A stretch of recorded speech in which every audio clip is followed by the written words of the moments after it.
Women's rights, according to the Kisuba, which is the document, which is the way that is recommended for Jewish women to get married, is basically you get share, which is your portion, food, necessities, and the, maybe products, for example, and then kisos, which is coverings. This is like your home, your clothes, right?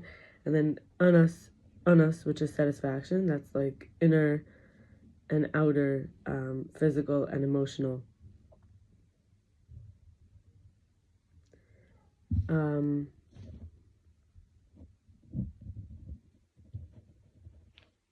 people call it satisfaction, yeah, or pleasure.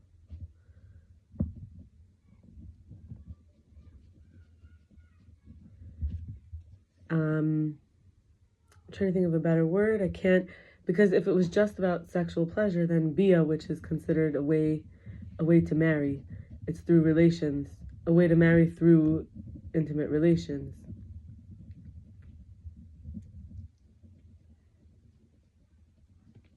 It's like so brave to commit to someone. I'm going to see you so deeply and we're going to commit. Like we're going to do it all at once.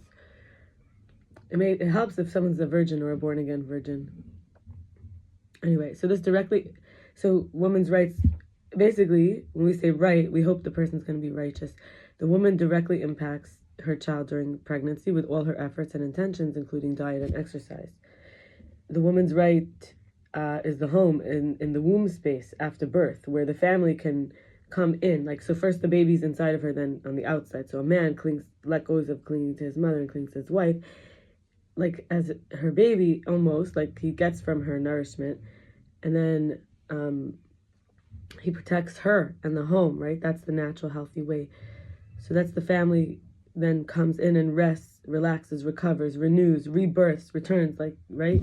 Well, not returns, but I just said return because all the re. So you're doing it again, like recover, renew, rebirth, like born, relax, like lax, like take it easy, like to rest. Even rest has re.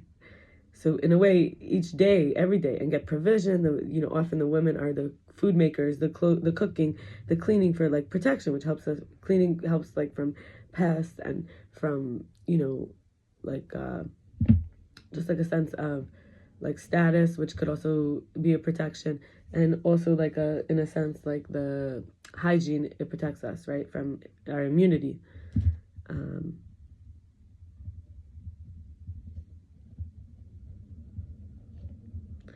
And then women's rights.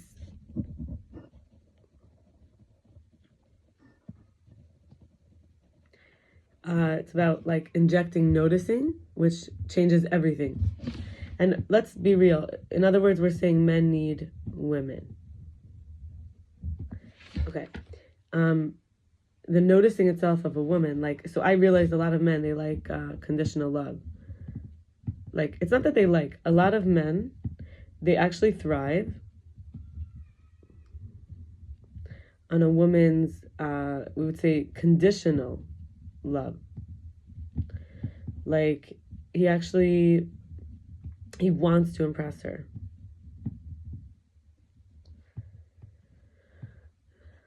Or impress me, impress you if you're a woman. And then women reflect the light and existence as the darkness, the nothingness, is to be held, to hold, to be the space. So reflecting light and existence, and you're reflecting existence and you're being the darkness or the nothingness. So you're saying you exist. Like, it's like,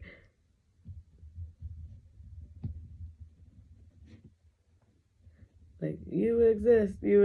To be able to get that is to be the space. I'm saying, like, you exist. Like, there's a you.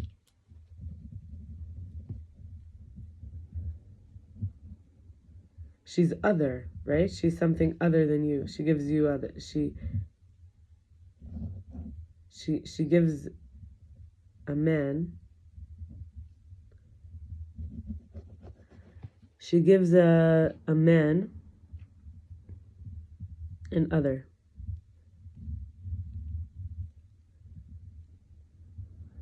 to, I guess, project on. Like a projector, like on the image, on the blank, she's the blank. Like a blank canvas.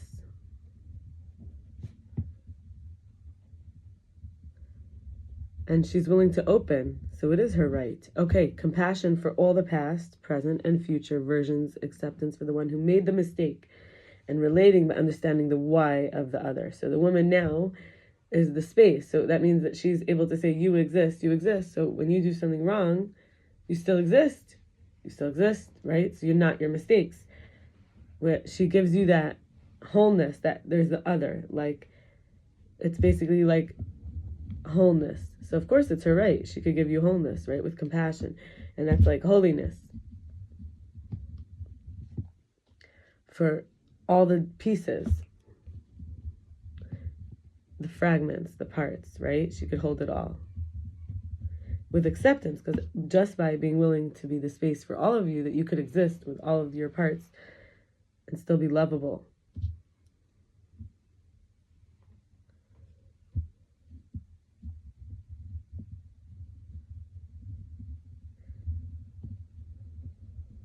Like an entirely broken person and still be lovable.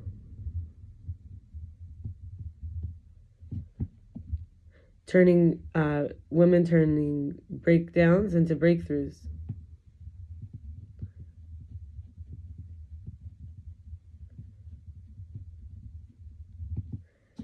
Teaching without a whip.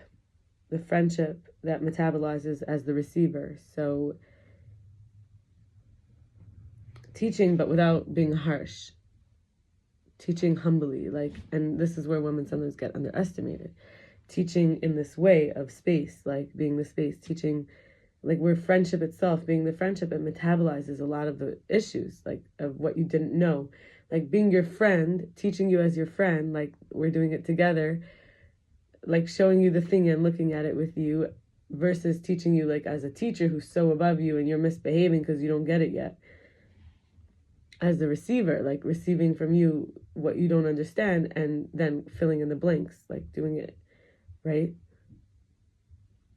And everything depends on the vessel. So in the end of the day, if the cow has so much milk and can't give it because the vessel can't receive it, the cow's in pain.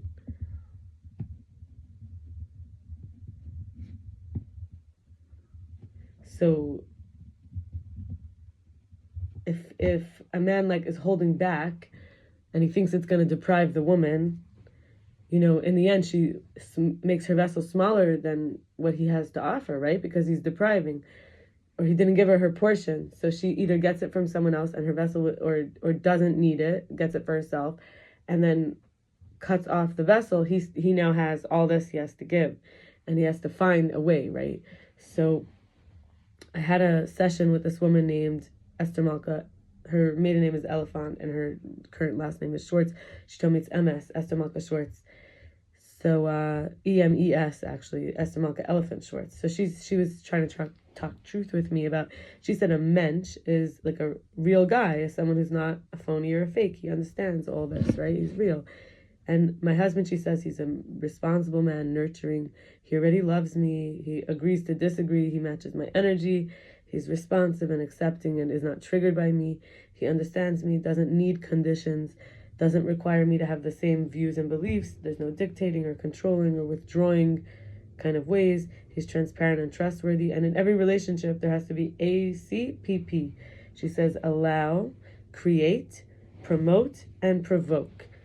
And they provoke you, but what comes out? They promote you, but where do you rise to? They help co-create with you and what's born, and they allow you what is now given permission to emerge. And then she says there's something which is, there's 1, 2. So she said those are the 4 for every relation. And then she says that how are these how do you bond with someone? She says there is the verbal intercourse. This is the communication. She actually says it's called verbal intercourse, and you say discourse, right? A discourse is someone like in a different way. Discourse is like a teaching by saying it, and then intercourse is 2 people doing the discourse. So you're sharing. And then compatible personalities is